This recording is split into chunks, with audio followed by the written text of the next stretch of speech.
Hello, everyone. I'm R. Blank. Welcome to another episode of the Healthier Tech Podcast, the podcast about creating a healthier relationship with modern technology. Today, I'm really pleased to welcome Cece Doucette to the show. Cecilia, who goes by Cece, is the Director of Education Services of Wireless Education at wirelesseducation.org. There, she works with schools, communities, municipalities, and legislatures to address wireless radiation in public health. So I would educate everybody around me first, and we have so many great tools to do that today that we didn't have even 8 years ago when I fell down the rabbit hole. Cece has been featured on Genius of Wellness, Boston 25 News, PBS, O'Dwyer's, EMF Warriors, and in the films Generation Zapped and Wi-Fi Refugees. Today we're going to get into the nuts and bolts of how Cece makes change happen. Real change in EMF safety regulations at the local level, with lessons to help guide and inspire others around the country. Before we begin, a brief word. This podcast is brought to you by my company, Shield Your Body, where it is our mission to help make technology safer for you and your loved ones to enjoy. Inspired by the life's work of my father, Dr. Martin Blank, one of the world's leading EMF scientists, I founded Shield Your Body in 2012, and we provide a ton of great and free resources for you to learn all about EMF radiation, like articles, ebooks, webinars, and videos. And we also have a world-class catalog of laboratory-tested EMF and 5G protection products. From our phone pouch and laptop pad, all the way up to our bed canopy. All of our products are laboratory tested and include a lifetime warranty. Learn more about our products and why we have hundreds of thousands of satisfied customers around the world at shieldyourbody.com. That's shieldyourbody, all one word, .com, or click the link in the show notes. And use promo code POD to save 15% on your first order, with free shipping throughout North America, the UK, and Europe. Welcome, Cece, to the Healthier Tech Podcast. Thank you so much for coming on. Thank you, R. It's a pleasure to be with you here today. So, as a starting point, we'll get into some interesting topics here in a second. But as a starting point, can you tell us a little bit about what it is you do and how you got into this area? Sure. I'm actually a technical and professional writer by trade, but when my children were in schools, we kept hearing about the 21st century classroom and how they were going to need all this new equipment to succeed in the world. And our school budgets had been cut to the bone year after year. And we, of course, didn't have that kind of funding to invest in all new technology. So as parents, we jumped in and started doing fundraising. And I was helping to run our local education foundation at that time.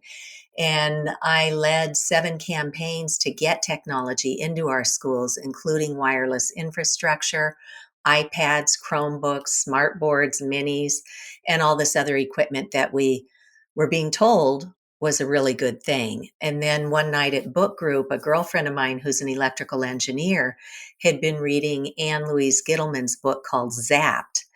And she was starting to piece together that the radio frequency radiation emissions that are pulsed from all of our wireless devices and all of our infrastructure could be biologically harmful. So that was my entry point. And, that night I was at book group, so I just kind of made a mental note of it. And then not long after that, something crossed my desk at work that was inferring the same thing. And I thought, wow, if there's anything to this, I need to know, because I spent 7 years or 8 years bringing this technology into my children's schools. So I started looking, and, if you do a cursory search, is Wi-Fi safe, you will find things that pop up and say, oh yeah, there's no harm.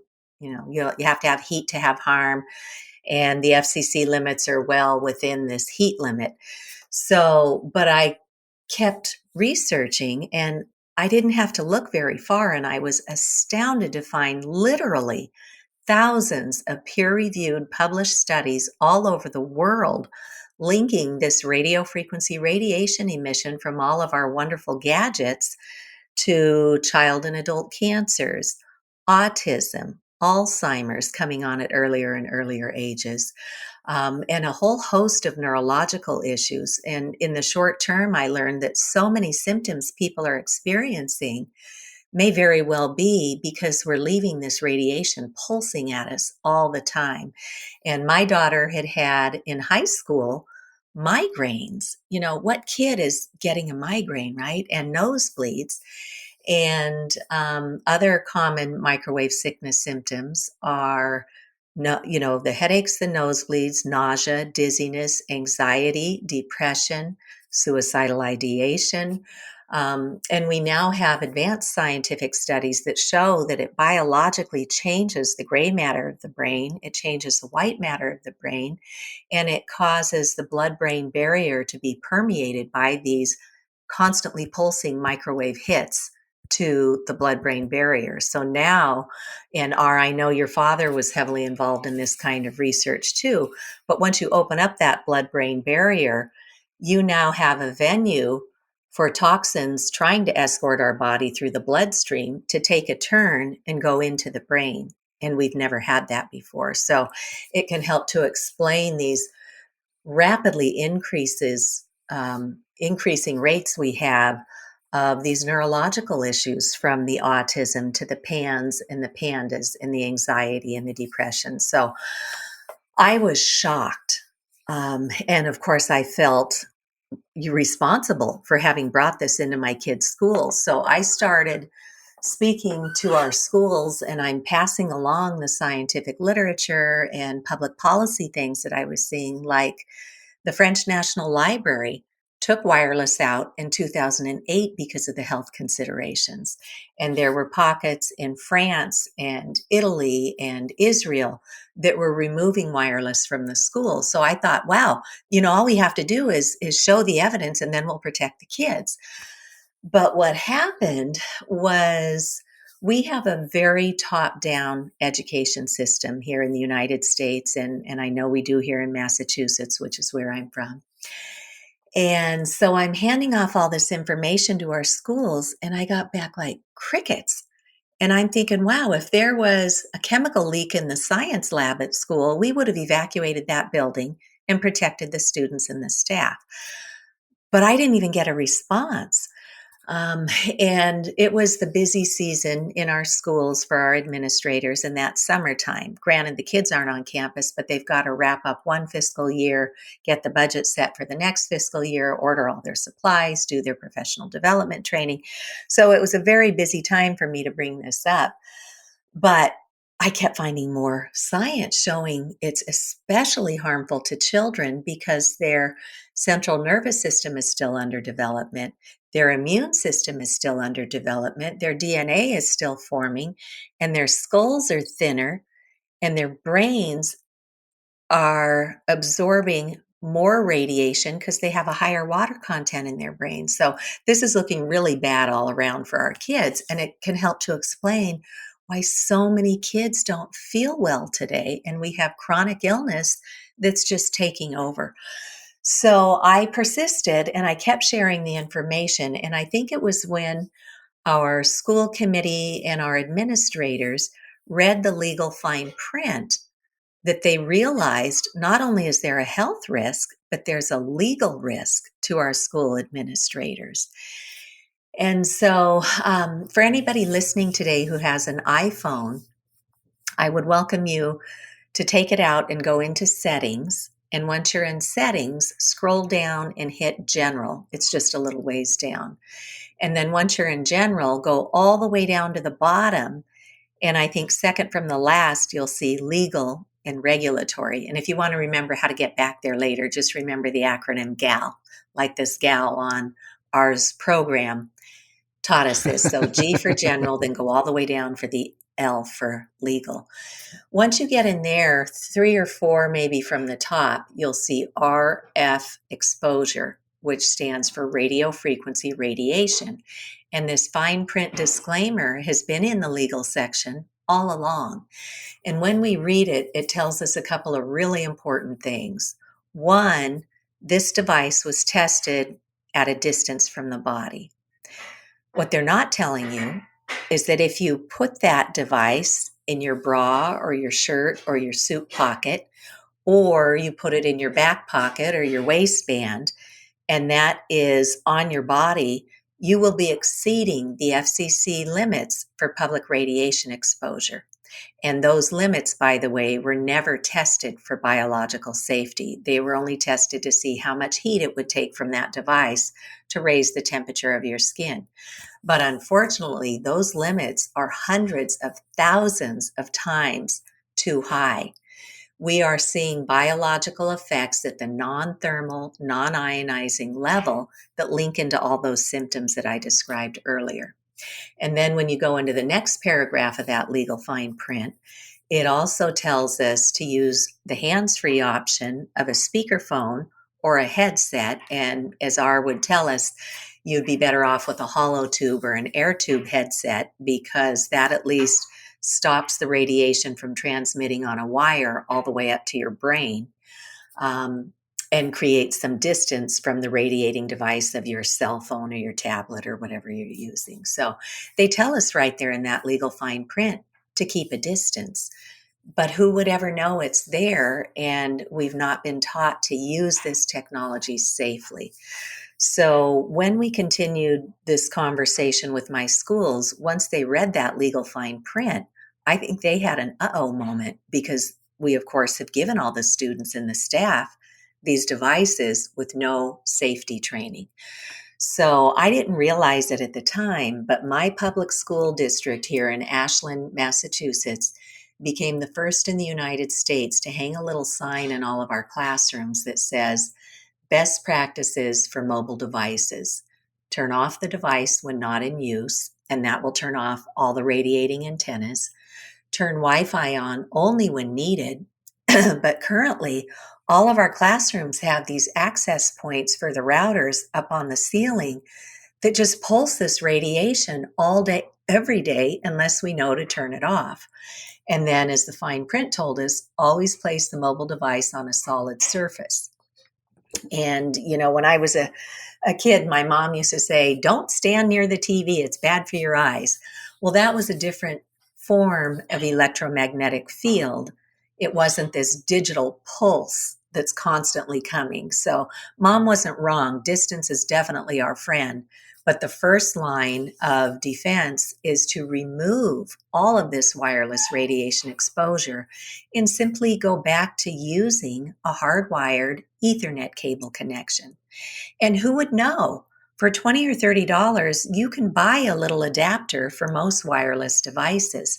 So, for example, for the iPhone, all you need to do is buy a lightning adapter, hook it up on one end to the Ethernet cable, and on the other end of the Ethernet cable, plug it into your router, and then just go into your settings and turn off all those antennas, because by now, a typical cell phone has a cell antenna, a data antenna, a Bluetooth antenna, a Wi-Fi antenna, a locator antenna, a hotspot antenna, and now anybody who didn't know any better and upgraded to a 5G phone, that has another array of antennas in there.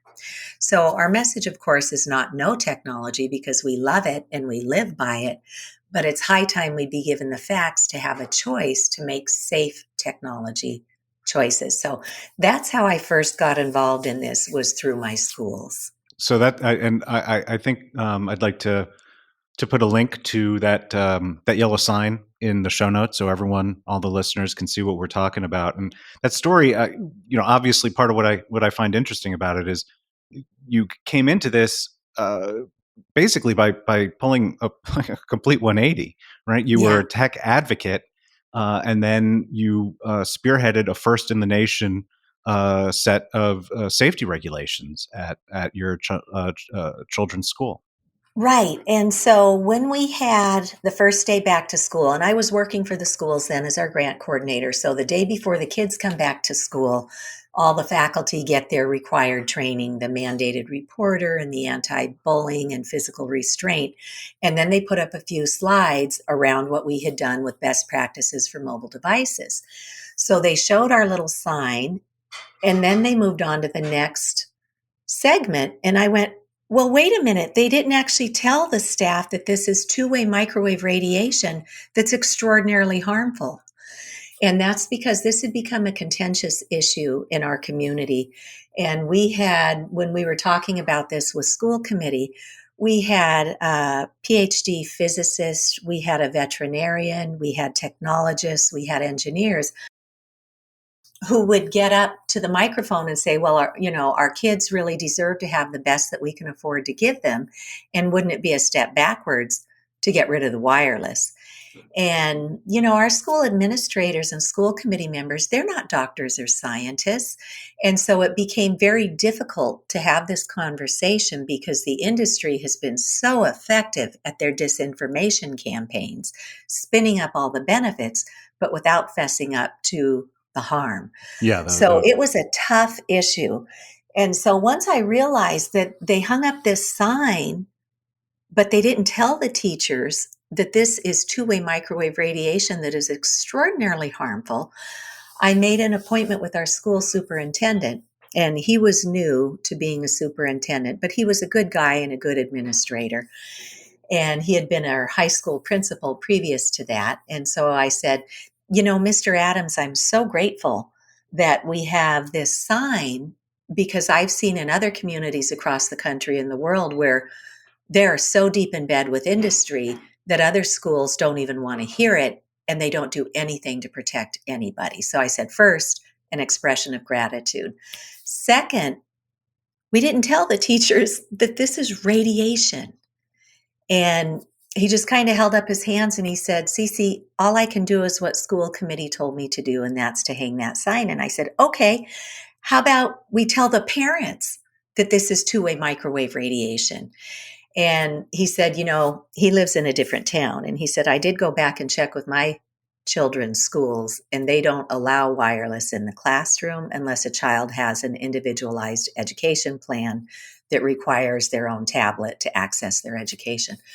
So that at least told me that he understood that there was some harm there. So I still held out some hope.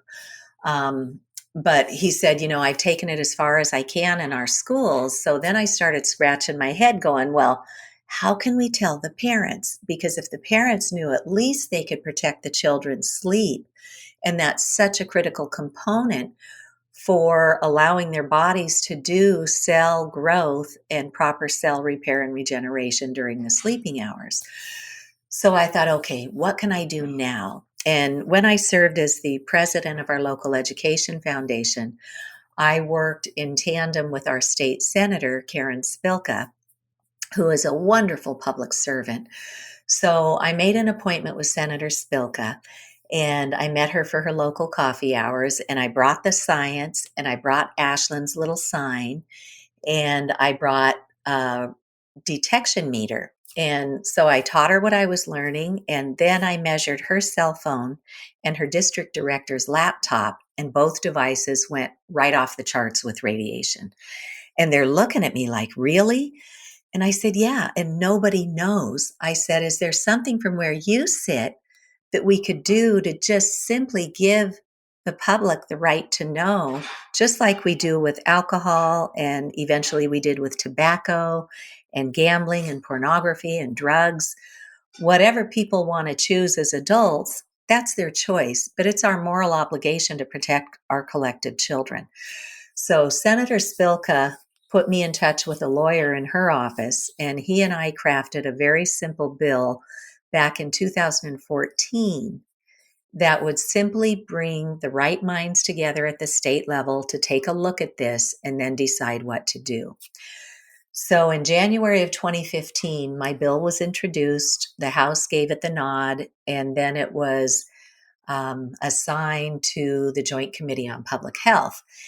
And I honestly didn't really have any clue as to how the legislative process works in Massachusetts. So I was looking for a lot of coaching along the way. And some would pull me aside and say, yeah, good luck. Bills in Massachusetts almost never go anywhere the first time they're introduced. And then others would pull me aside and said, hey, that bill went in under your name. If it's not directly sponsored by a legislator, good luck to you. And I was like, okay, but I've done everything I could think to do, so I'll just pursue this. And so as you know, on this crazy journey, the scientists and the doctors and the public health experts and the folks who have become so ill or lost loved ones from radiation, terminal illnesses, they are all wanting to help. And it's such a gracious community. And so being a technical writer, When our bill was coming up for public hearing, I knew we'd only get 3 minutes to testify, and that's not certainly long enough to cover this issue. So, being a tech writer, I created a very simple template and I included the addresses of everybody on the public health committee, as well as our governor and folks I had connected with at the state level with the Massachusetts Department of Public Health and the Massachusetts Department of Elementary and Secondary Education.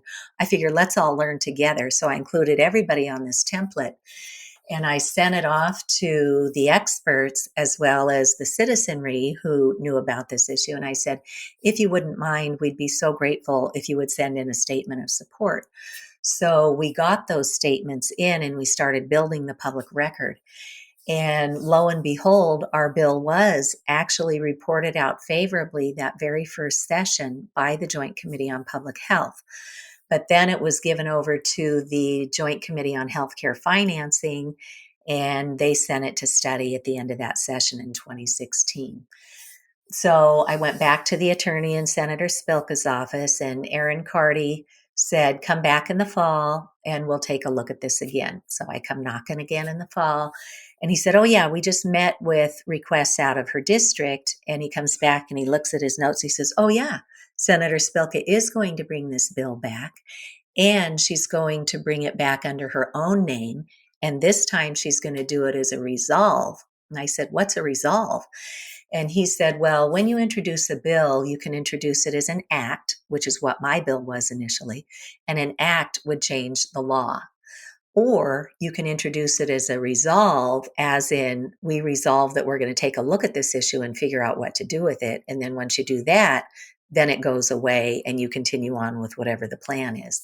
So I thought, okay, strategically, she would certainly know better than me what needs to happen to move this forward inside the system through which change is affected in the Massachusetts State House. So we did what we do, and we got a lot of testimonies sent in again, and a number of us went in and testified in person, and the bill was reported out favorably again. And then it went to another committee where it didn't get sent to study, but it did time out before anything happened.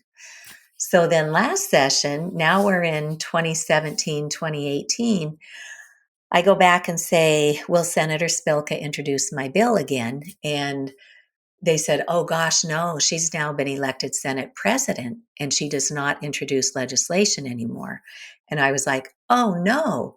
So I start scrambling and I go over to my state representative who I had voted for because he's a very bright man, very compassionate, and does a lot of work with children. And so I said, Representative Jack Lewis, would you please consider introducing my bill?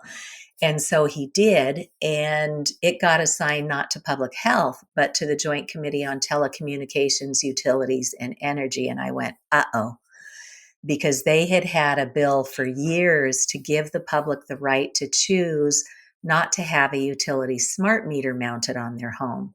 Because these smart meters to measure our usage of gas, water, and electric are mounted on our homes.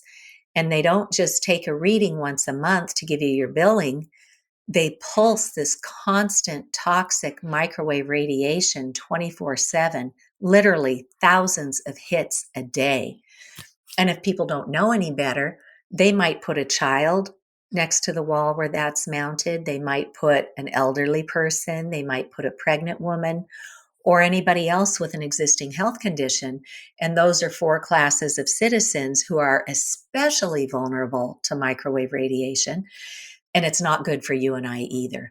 So I was dismayed that my bill went over to the telecom committee because they hadn't done anything in, I think, 6 or 8 years that they had a bill. But we do what we do, and we got information and expert testimony in. And for the first time last session, that Telecom, Utilities, and Energy Committee reported the smart meter bill out favorably, but they didn't report my bill out favorably. So I called up the chair, Representative Tom Golden, and I said, I'm so grateful the smart meter bill advanced, but I'd like to know what determined that my bill would not advance. And he said, well, I reached out and spoke to the chairman of the Consumer Protection Committee, which had another bill that would form a commission here in Massachusetts to investigate.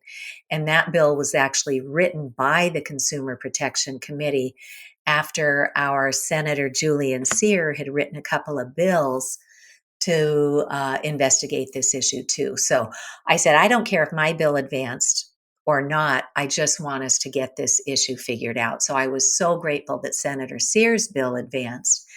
And then with the pandemic and everybody so busy, it was huge that these two bills advanced out of committee and that they didn't just shove everything aside to deal with the pandemic. But once again, by the end of the session, they had not enacted these bills. So I was pretty ready to start walking away from the legislative work, because if we've been doing this for 8 or 10 years now in Massachusetts, what are we doing? I had the same conversation with a state representative in New Hampshire whose constituent had almost died because of the radiation, and her doctors and the specialists couldn't figure it out. And it wasn't until somebody connected her symptoms with radio frequency radiation sickness, or it's also called electromagnetic field illnesses or microwave sickness.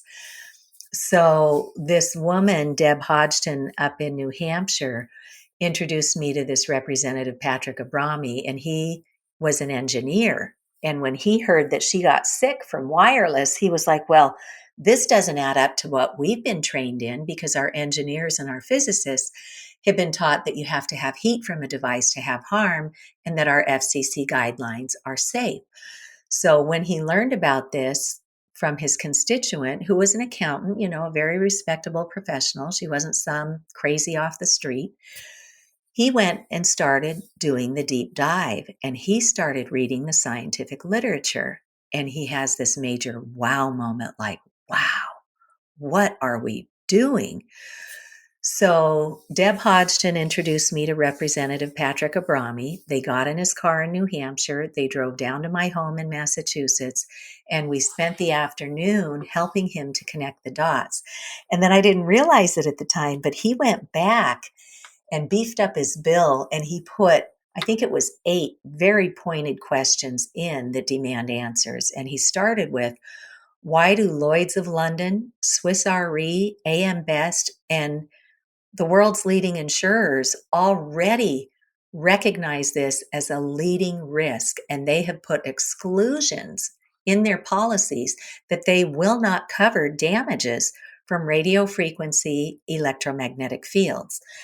So that's a big red flag. And then he said, why does that fine print tell us to keep these devices away from us?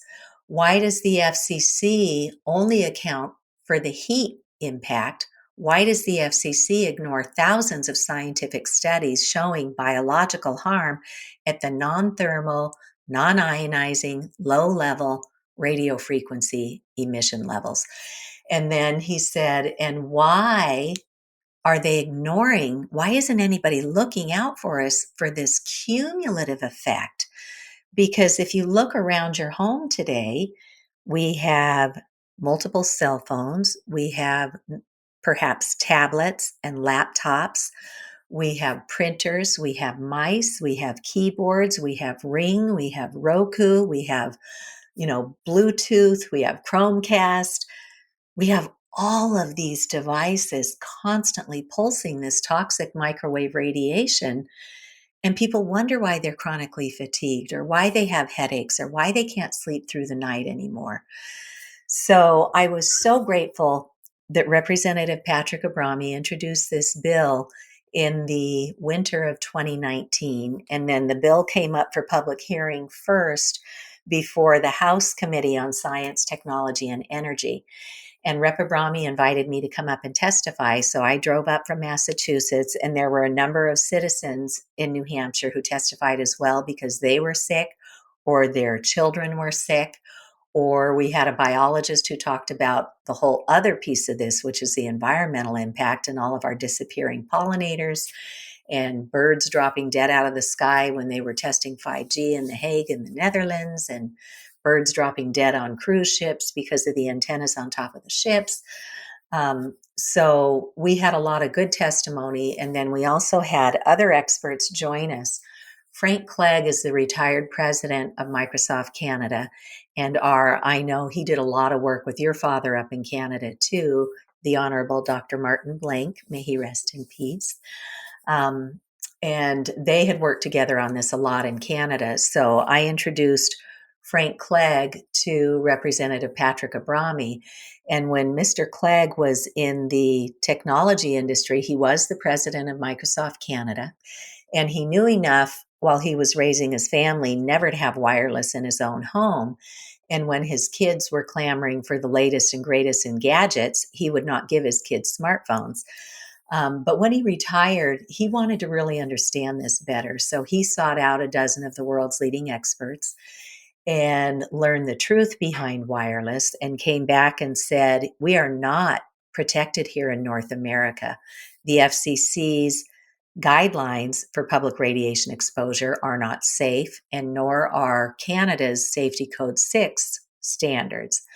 So it was wonderful that he came and testified. And then Dr. Paul Heroux from McGill University is a professor in their medical school, and he also does the science, and he has created cancer in his lab using radio frequency radiation.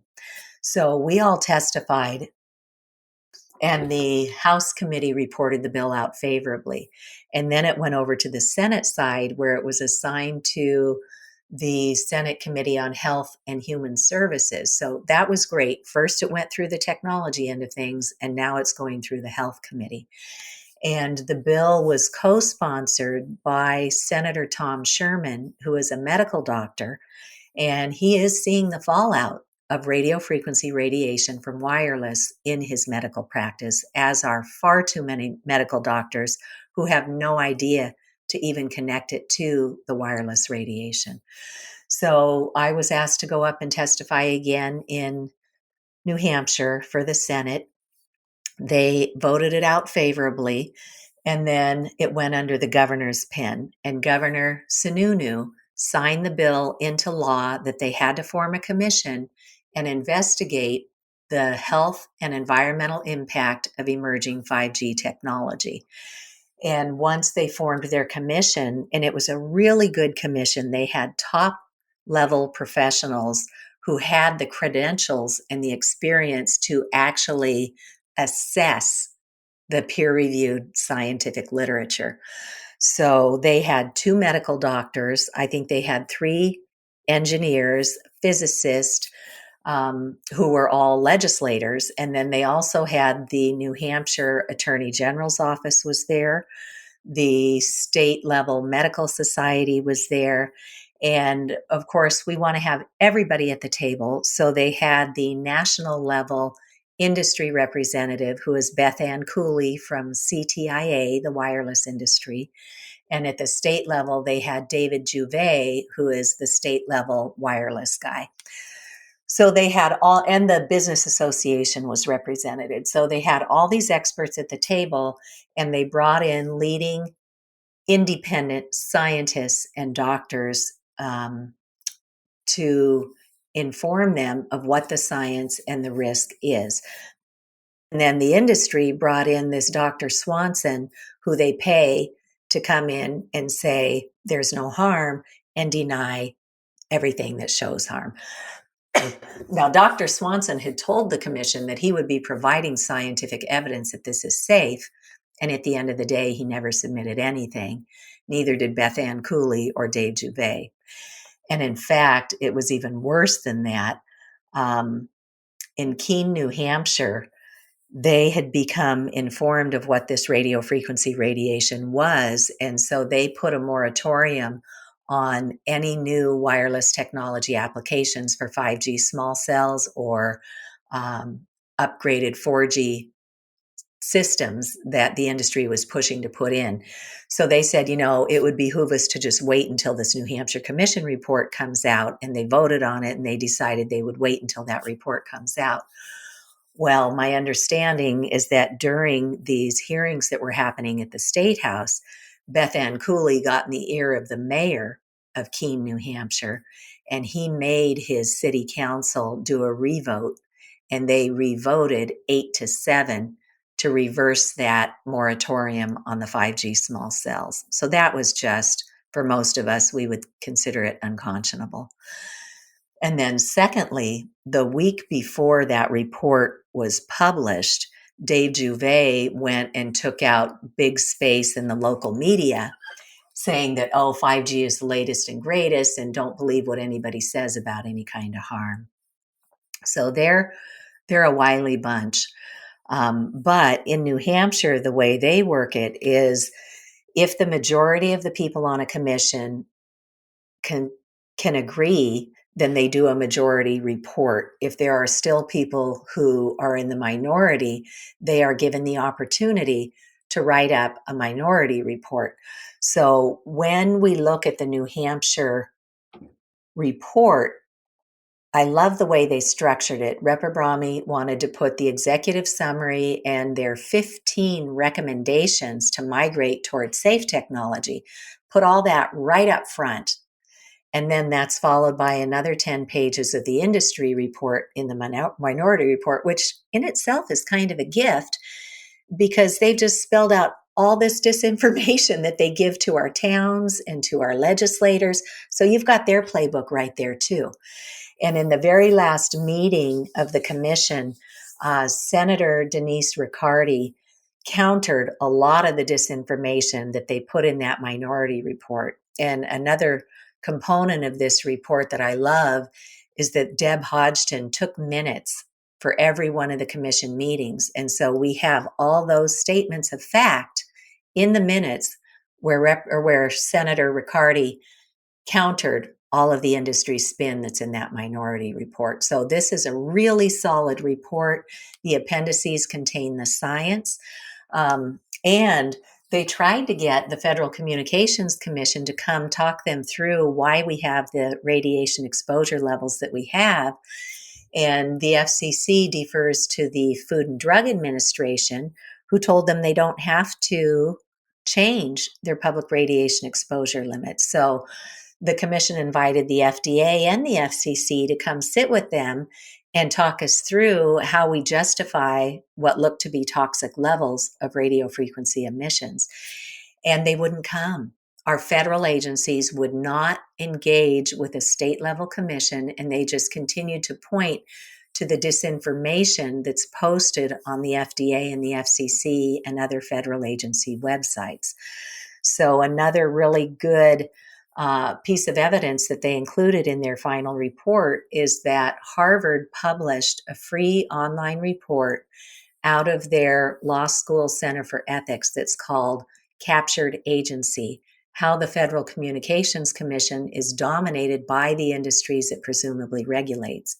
And in Captured Agency, the bottom line is that the folks who have been running our federal agencies of late are all from the industry, and they are expert now at deploying the big tobacco playbook.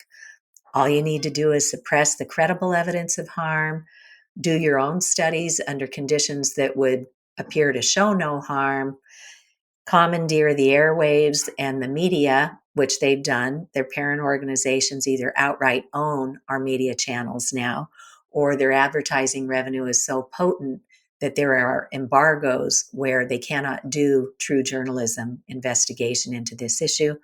And then just spin up your sexy products so the public wants all the benefits but have no inclination to even question whether there could be biological effects. So that Captured Agency report is referenced in the New Hampshire report. So you've covered a few things here. So first we started with the discussion on your local schools, and then covered your initiatives in the Massachusetts state legislature, and then in the New Hampshire state legislature. So if you could, let's go one by one. Just what is the current status of what happened in your local school district, and what's next?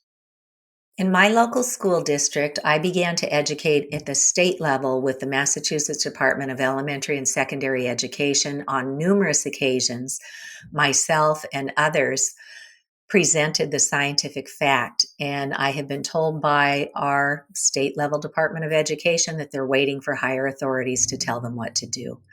I had partnered with the Massachusetts Department of Public Health back in 2016, and we wrote an EMF, or electromagnetic field, fact sheet that was based on science. And they told me it would be out in 3 months. It has now been 5 years, and that information has yet to be given to the public.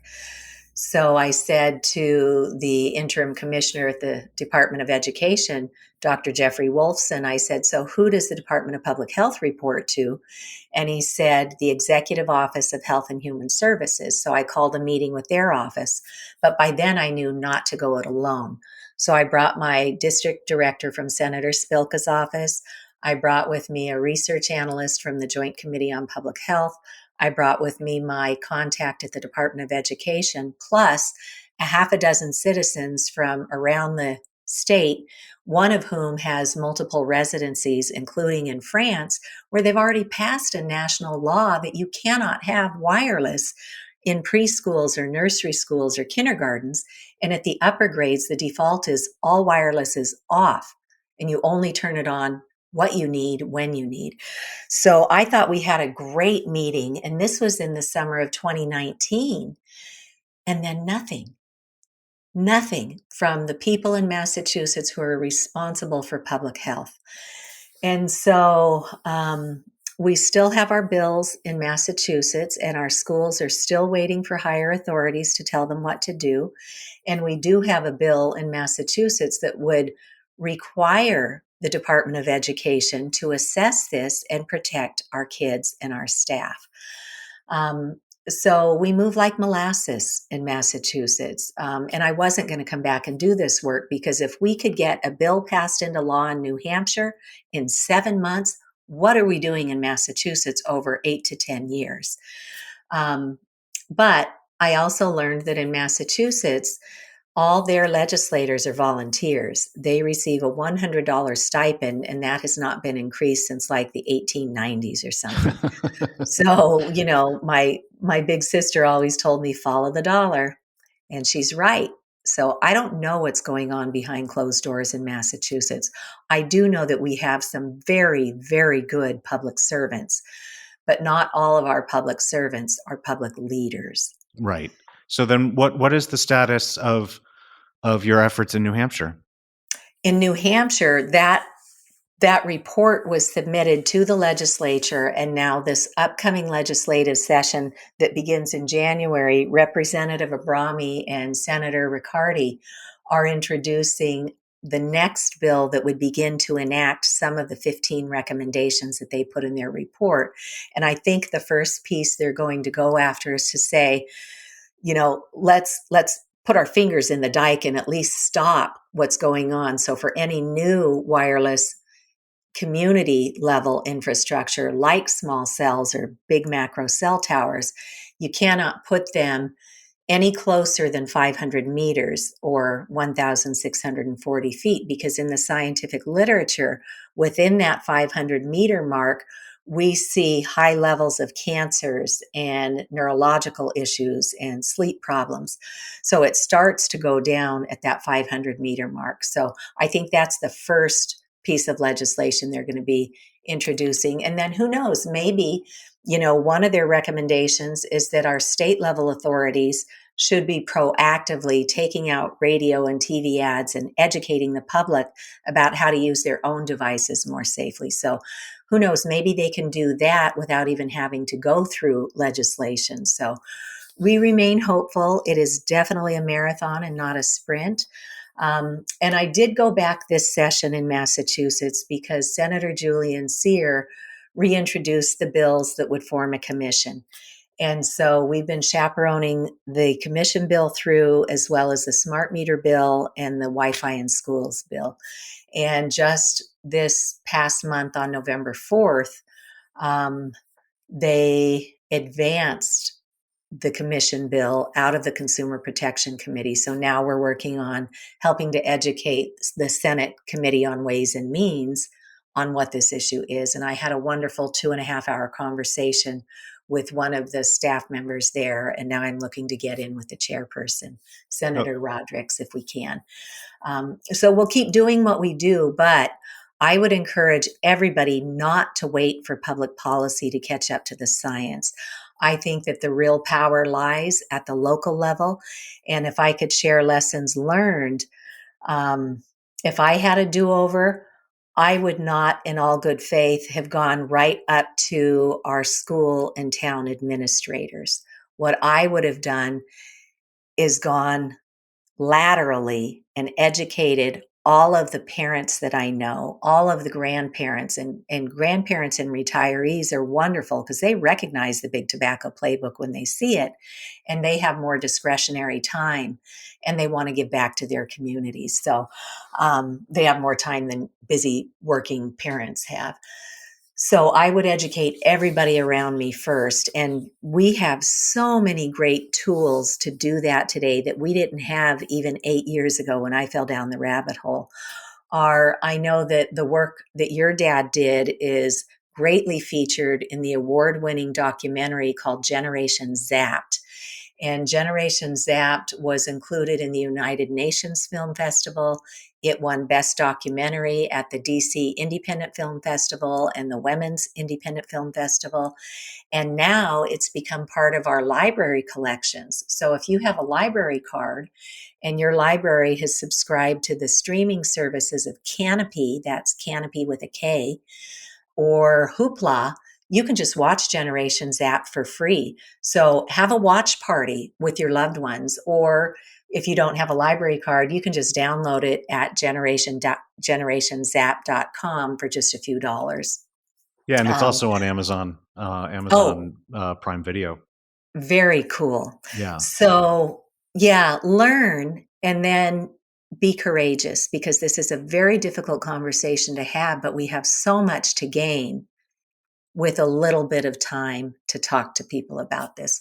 So once you get a good group of people informed, then start talking at the local level to your schools who are going to look at you like deer in the headlights because the industry already penetrated at the state level with their 21st century classroom and they gave them sweetheart deals to start buying all this technology. And now the industry is very good at marketing. They know once you have a child as a consumer, you basically get them for life. So their goal has been to get a one-to-one device in the hands of all of our children, There was except something else you mentioned at the start, where when you were approaching your local school, when you weren't just talking to them about the health risks, but also about the legal risks. yes, Is that one of what something is that something you would advise other concerned parents and local advocates to absolutely. do?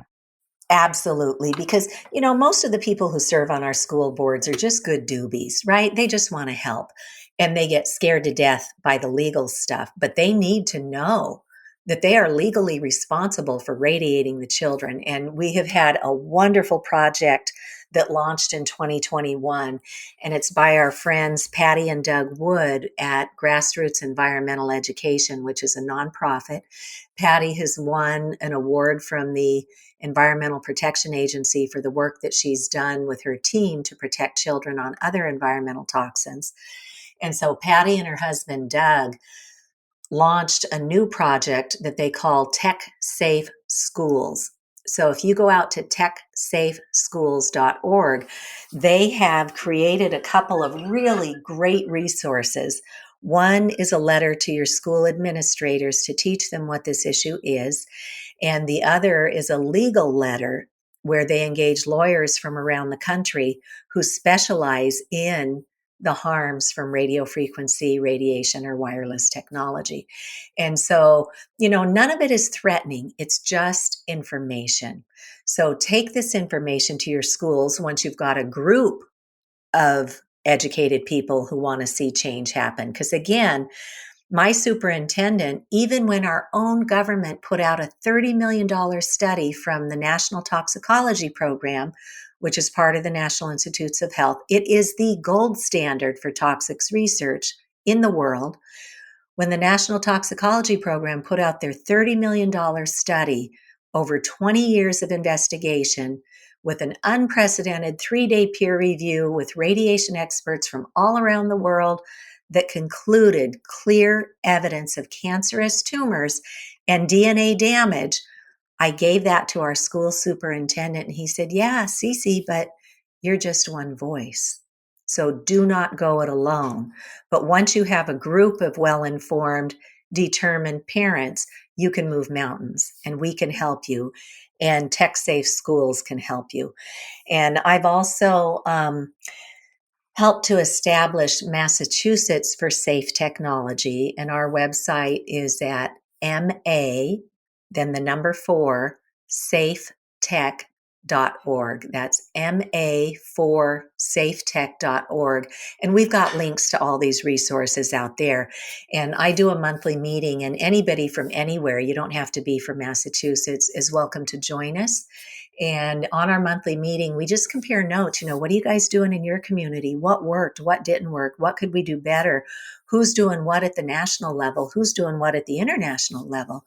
And we just get together once a month, and it's so empowering. And we have people from all over the country join us. We've had legislators from other states join us. So everybody's welcome. And if you go out to Massachusetts for Safe Technology and just click on the sign up or the join us button, I try not to pollute people's inboxes. I usually just send out communiques when we've got a meeting coming up, or if there's an action step that you could take, maybe 5 minutes, send in a letter to the legislature or contact the federal delegates when the folks who are working on the federal level tee up something that we can help with. Because, man, they are working their backs off to tee these things up, but nothing's going to happen if at the grassroots we don't lend our voice to it. So if they're kind enough to make it easy and show us what to do, then we have a choice to help move the needle towards safe technology. And I know you've done a lot of work around the other issue with technology, and that's excessive screen time. And there are a couple of really great resources. There's a psychologist here in Massachusetts by the name of Dr. Catherine Steiner Adair, and I read her book cover to cover. It's called The Big Disconnect, and it talks about every stage of childhood development from the wee little ones up through high school and the impact that excessive screen time is having on our kids. They should not be given a device as a pacifier while mom and dad get stuff done. We know that has to happen sometimes as parents, but if you do that, make sure you've turned off all the antennas and they're only using the applications that are downloaded on the app. But Catherine Steiner Adair taught us that, when a child's brain is developing, they need to be sitting out under the rhododendron going into deeper and deeper and deeper levels of creative, imaginative play.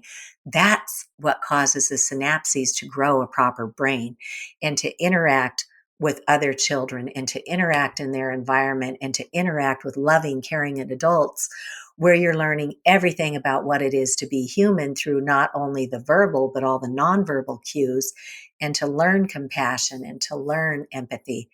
And kids who are stuck in front of screens all day are not properly developing those human skills. They're doing all right on the other side of the brain where science and technology are. But as far as developing proper humans, being in front of a screen is not the way to go.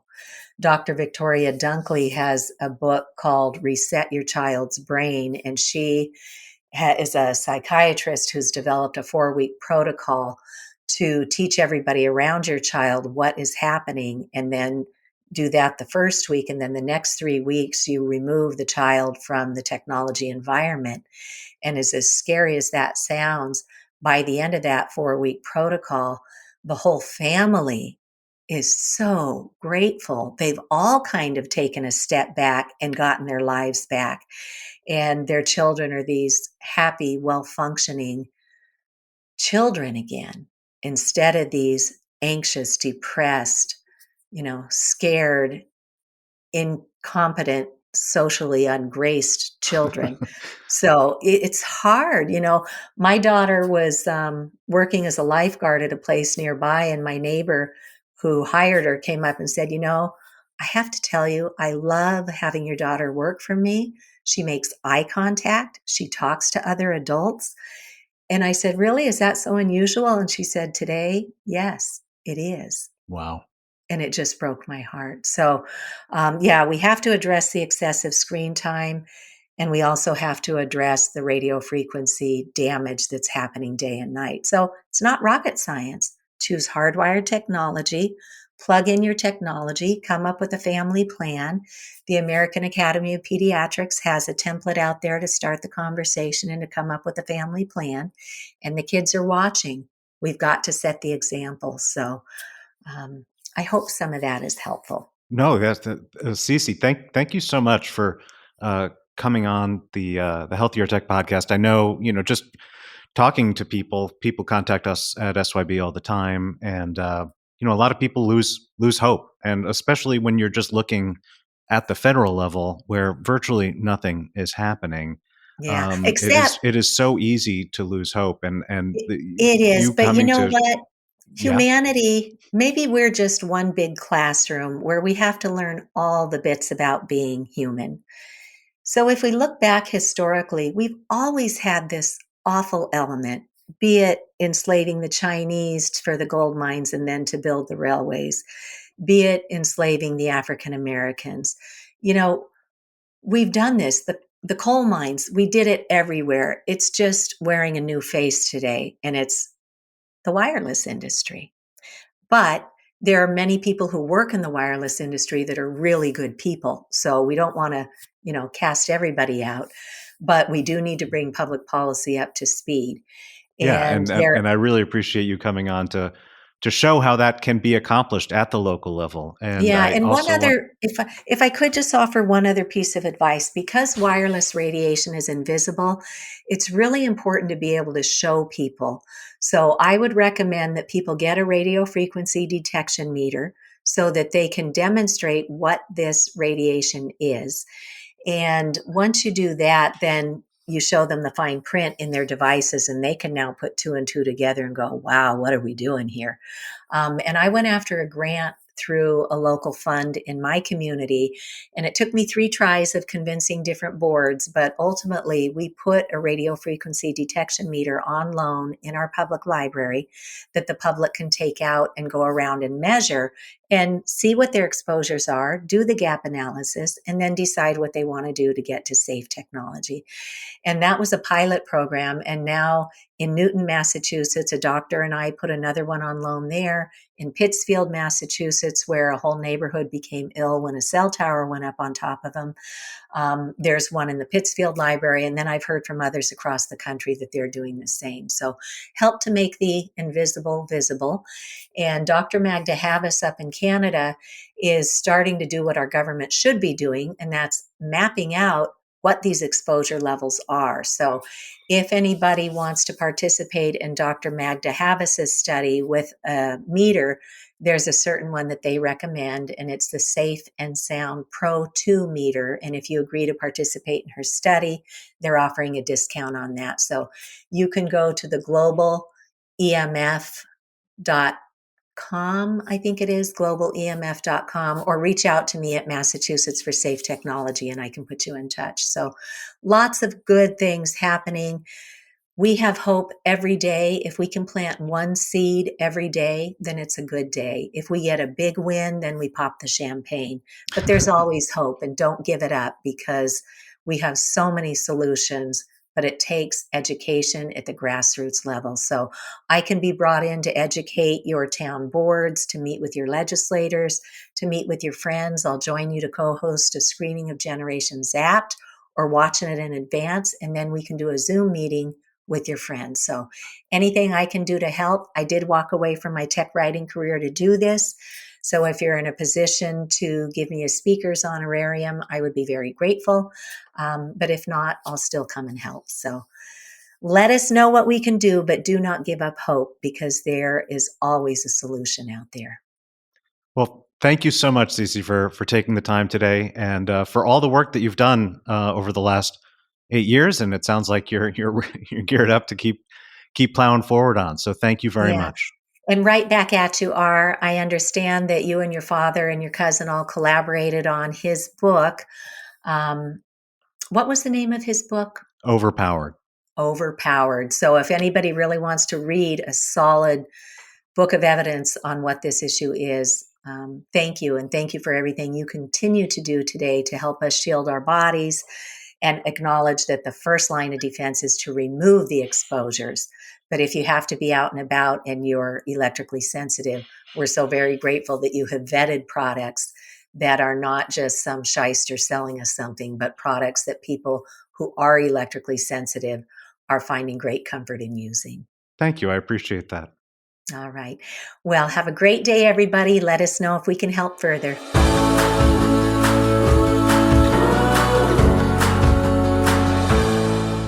Well, so as always, I'm joined by my co-host Stephanie. Hey, Stephanie, what did you think of that interview? Hey, wow. It was a really excellent story. I really enjoyed listening to her journey and hearing all about her activism as well as her positive attitude, even in the face of, doing this for years and advocating for, first to be advocating to have tech in the schools, then advocating to remove that tech from the schools or have safer use of it, into local and state legislation. And she's still continuing to advocate highly.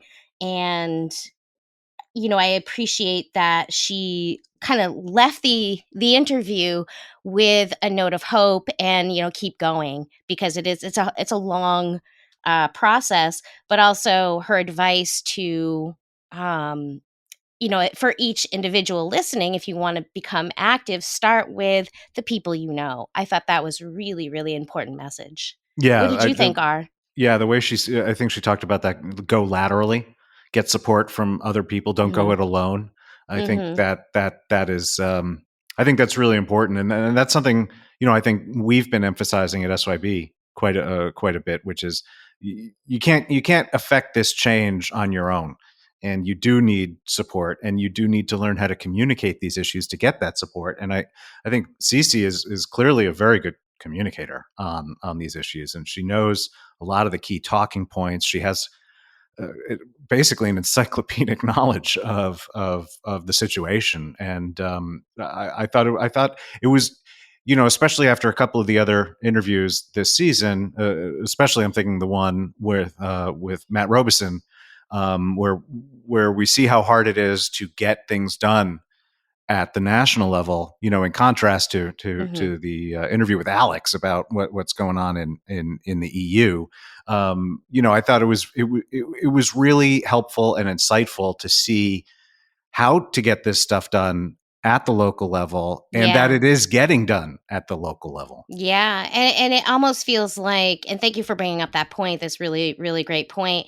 It almost feels like it is easier to get traction on the local level. And when I say that, I mean specifically looking at your zoning boards and right at your schools, your zoning boards, the town, the town offices, and kind of working there. So first working with your like core group, once you can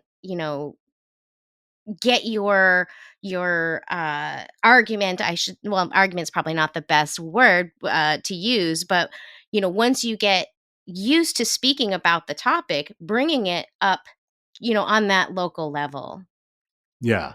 And one other thing I thought that was really insightful, and I hadn't even really thought of before in any of my talks on this stuff, but focusing on the legal risks, I think Oh was a yeah, really yeah, interesting, a really interesting kind of perspective. Because yeah. especially when you're in this niche, and you know the health risks, and you know what science says about the health risks, you find it very concerning, and B, you think that makes the point on its own.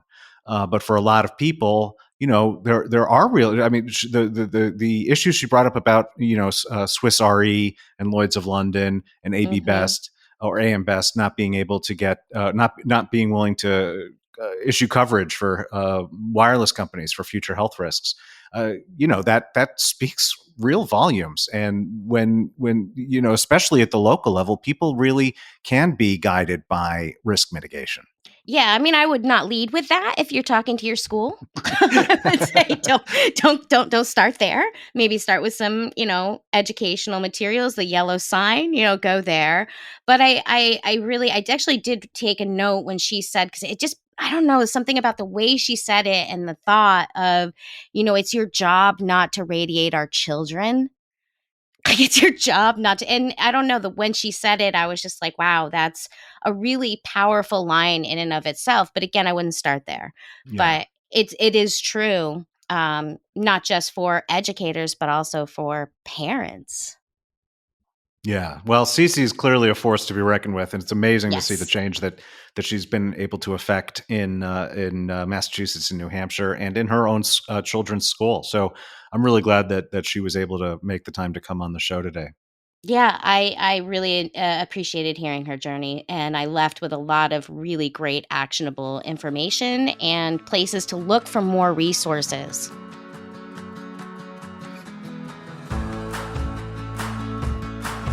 Well, that does it for today's episode. Remember, if you like this show and want to hear more, please subscribe. The Healthier Tech Podcast, available on all major podcasting platforms. And if you have a moment, please also leave a review. Reviews are really critical to help more people find this podcast and learn about the important and undercovered topics that we discuss. Also, you can learn more and sign up for our mailing list to get notified when we have new interviews, webinars, ebooks, and sales at shieldyourbody.com. You can also just click that link in the show notes. While you're there at shieldyourbody.com, you can check out our world-class catalog of laboratory-tested EMF and 5G protection products. Don't forget to use promo code POD to save 15% on your first order from shieldyourbody.com with free shipping throughout North America and Europe. Until next time, I'm R. Blank, and I want to thank you so much for tuning into the Healthier Tech Podcast. Always remember to shield your body.